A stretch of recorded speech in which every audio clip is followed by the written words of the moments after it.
What's going on, everybody? Welcome back to The Cosmic Wonder. I'm your host, Warren Thompson, and I know a lot of you out there love to stay up to date on Spider-Man No Way Home. Well, recently, just a few days ago, it was revealed how Kevin Feige, the president of Marvel Studios, went over to Sony and got Spider-Man in the MCU. We're talking from Captain America Civil War to Spider-Man Homecoming to Spider-Man Far From Home to now in No Way Home, and hopefully, fingers crossed, the start of the true Spider-Verse. Not only did Kevin Feige go over to Sony and get Spider-Man in the MCU, but ultimately made it to where Spider-Man would severely shape the MCU's future. I mean, the hype right now for Spider-Man No Way Home is off the charts, and it's all due to Kevin Feige. Tobey Maguire showing up in No Way Home and Andrew Garfield showing up in No Way Home, hopefully, are all thanks to this story right here.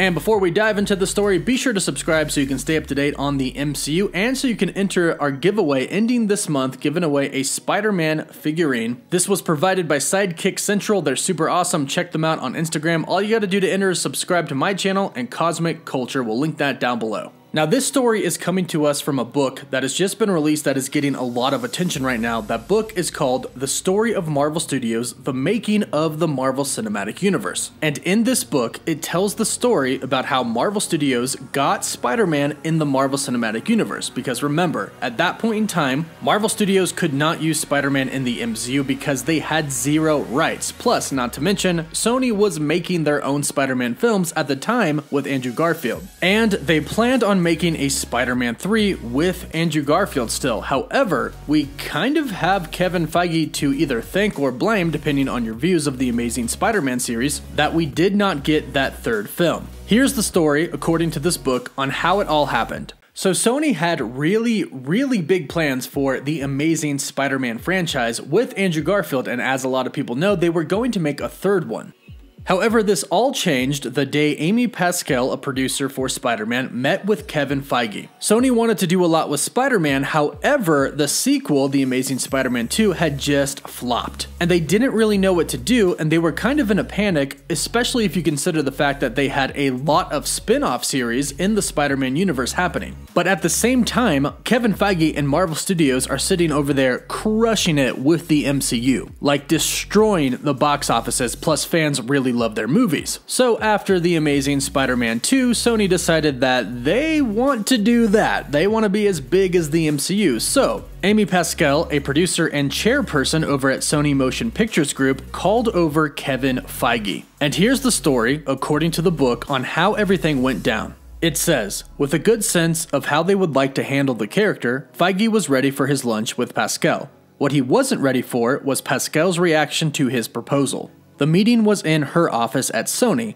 As expected, Pascal wasted no time in expressing her strong desire to have Feige be more directly involved creatively in the making of Sony Pictures' The Amazing Spider-Man 3. Excited about the ideas her team currently had, Pascal said she would send Feige the latest draft. About halfway through the delicious sandwich that she had brought in, I said, "Amy, in all fairness, it's not gonna work," shares Kevin Feige. You see, what Amy Pascal didn't know is that Kevin Feige had plans and ideas of his own to go forward with Spider-Man, just not in Sony's universe. You see, what Amy Pascal did not know is that Kevin Feige actually had plans of his own for Spider-Man, just not in the Sony universe, in the MCU. So after Kevin Feige tells Amy Pascal, in all fairness, it's not gonna work, this is what he says. "We've sort of done that before, and I don't think I'm particularly helpful there." But Kevin Feige was not done. He had a counter-proposal. "The only way I know how to do anything is to just do it entirely.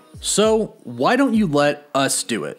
Don't think of it as two studios, and don't think of it as giving another studio back the rights. No change of hands of money, just engage us to produce it. Just pretend it's like what DC did with Christopher Nolan." I'm not saying we're Nolan, but I am saying there's a production company that is doing this pretty well. Just engage the services of that production company to make the movie. And the production company he is obviously referring to is Marvel Studios. And it says here that Pascal was taken back. She was super surprised, and then she got upset. It says, "At first, I was super resentful," she admits. "I think I started crying and threw him out of my office, or threw a sandwich at him, I'm not sure which. Then she started to think it through. By the 5th Spider-Man movie, we weren't giving them anything new. And I have to be honest about it, we were trying so hard to be different. We even went into places to be different that we shouldn't have. We weren't fresh anymore. Pascal continues, the lucky thing is, Kevin and I come from the same place in terms of how we love Peter.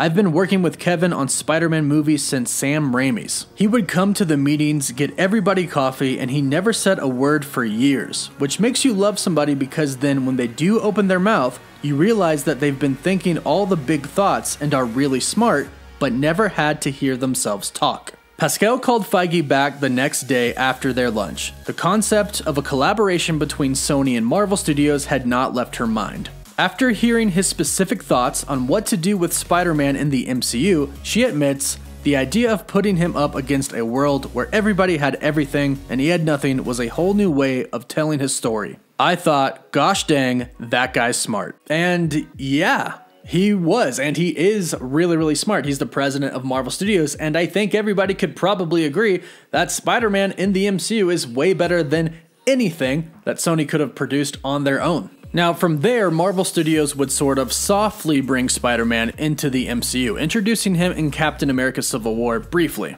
but super iconically. And also, it kind of makes you wonder, because a lot of us are wondering right now if they're going to show the other two Spider-Men, Tobey Maguire and Andrew Garfield, in the trailer. If you think back to the Civil War trailers, they actually showed Spider-Man. They showed his debut in the trailers before the movie, so there is definitely a possibility that they could do that for Tobey and Andrew. And of course, we know how it went. Civil War, Homecoming, Spider-Man Far From Home, and now Spider-Man No Way Home that could have more hype than Avengers Endgame. This movie has the potential to be the biggest movie of all time. If Andrew and Tobey are truly in it, this movie is going to destroy the box office. It's just simply going to be insane, and people are going to go back to the theaters and rewatch this over and over and over again. I think I watched Endgame like 10 times in the movie theater. I'll probably watch this movie more if Tobey and Andrew are in it, in which of course a lot of us are pretty dang sure. I've had insiders tell me that it's 100% sure a guaranteed thing, but of course we have to see. But Spider-Man actually really helped shape the MCU, obviously being one of the most popular characters of all time, if not the most popular character. Multiverse of Madness and the whole concept of the multiverse really shines when we're talking about Spider-Man because it opens the Spider-Verse. Even if the other two Spider-Man didn't come back, we still have the old villains from the other universes. This alone is enough for a ton of people to want to go see this movie. And they are. But that's the story of how Kevin Feige went over to Sony and got Spider-Man in the MCU. What a freaking legend. Thank you, Kevin Feige, and thank you, Sony, for doing what you thought was best for the character. Be sure to let me know all of your thoughts about this in the comments down below. And don't forget to subscribe and hit that notification bell so you don't miss out on any of the latest Spider-Man and MCU videos. For live updates, you can follow me on Instagram and Twitter, and now TikTok. And as always, thank you all so much for watching. Woof woof.